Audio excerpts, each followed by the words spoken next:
to take off what's left on here. Oh man, I know trouble comes late, huh?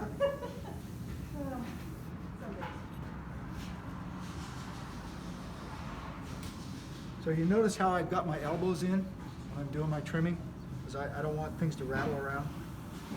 And this pot is just about leather hard, a little bit more than leather hard.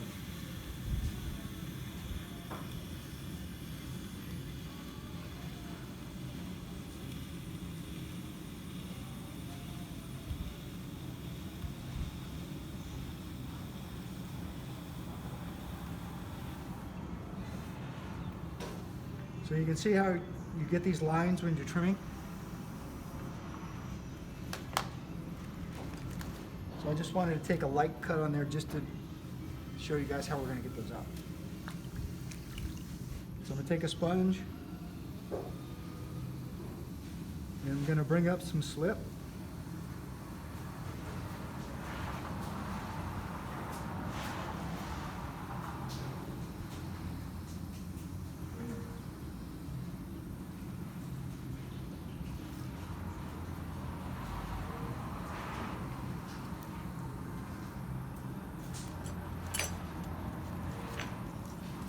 And a metal rib really works well to pick up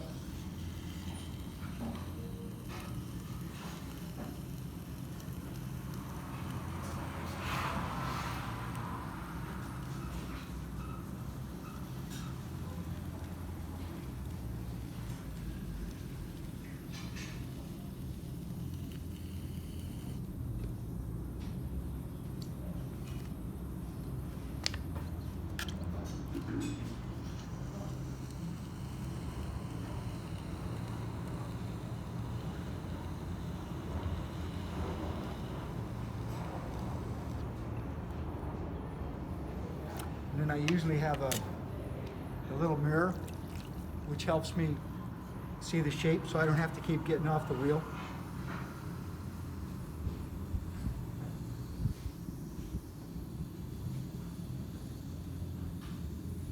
I don't want any of those really big nasty lines out of my trimming. Then I use the hardest Sherrill mud tool rib.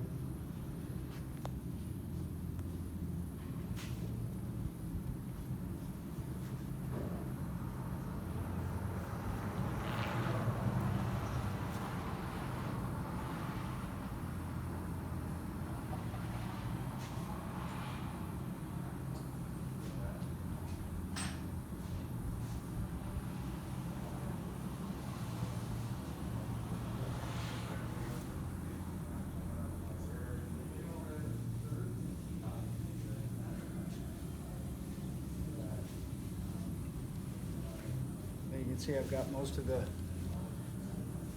trimming lines out.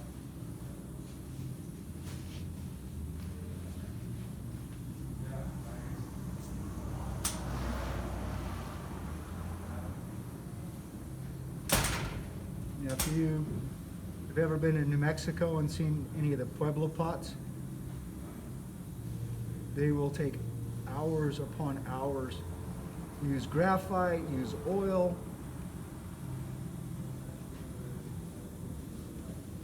Basically, if I have the deep lines out of this and I put my finish on, it looks just like glass. So you can, one by one, just put your hand on it that way and you'll feel that. Yeah.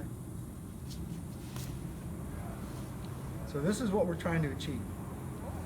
Now if you're a girl or you haven't cut your nails and you've spent, go ahead. And you spent an hour polishing this, and then all of a sudden you go, oh, that's oh no. And you gouge it with your fingernail, and it's like, oh man, how do I get that out? Then you've got to take some slip, you've got to fill that in, you got to go through the whole process again. When your pots get a little drier, you can use a stone. I try not to use anything metal because sometimes they impart something into the pot that I don't want.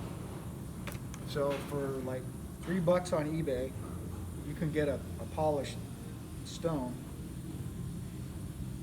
and you can see that that'll really bring up even a higher shine. But the disadvantage is it'll leave little grooves.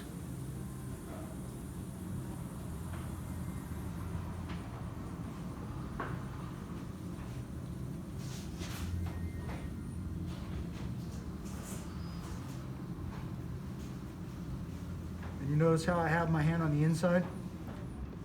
If I've got a thin spot, I'm going to feel it right away. You know, maybe I've trimmed it too thin. But you can see how that really starts to bring shine up. And then I'll go back over that to take the ridges out.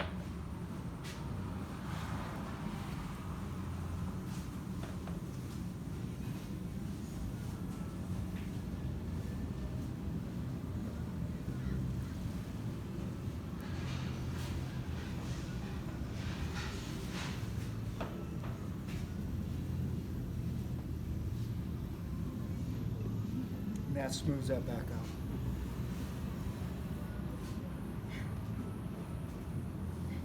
This way, yeah. See what this is? Yeah, I can see the shine from here. Here again.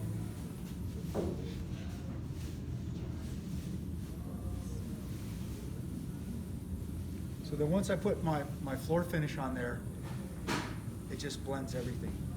And you get it without doing all the extra hours and hours of hand polishing, you get a pretty good shine on your pieces.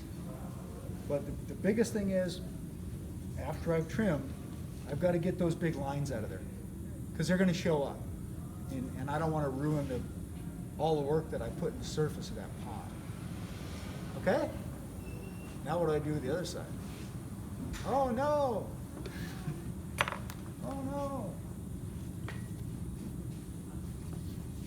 So I will cut this off, and then I use a chamois on the piece that I've polished. The chamois keeps from scratching that up.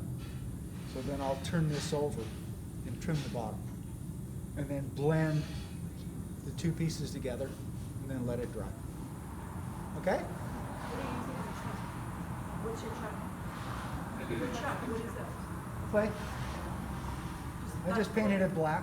Oh, okay. Because it was bisque, so I painted it so it doesn't absorb moisture.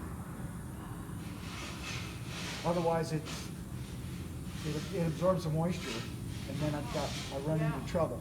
Yeah. This way, it doesn't really absorb the moisture, and it stays smooth. When you say paint, you mean paint? Paint.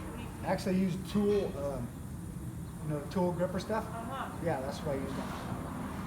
So it made it pretty much waterproof. Right. Well, I can go home now. That's it. Just go home. That's all you needed. You don't need any more. But by using like a car chamois, it keeps me from scratching the surface that I just worked on. A lot of times you'll see people use a chuck, and they'll put clay tabs, but you've done all that work, and the last thing I want to do is get any more moisture on this. A lot of times I'll be, smoothing something out, and then I'll make a drip. It's there. It's almost impossible to get it back out, unless I wait and then try to trim it back out. So I'm really careful with the amount of water that I put, on this.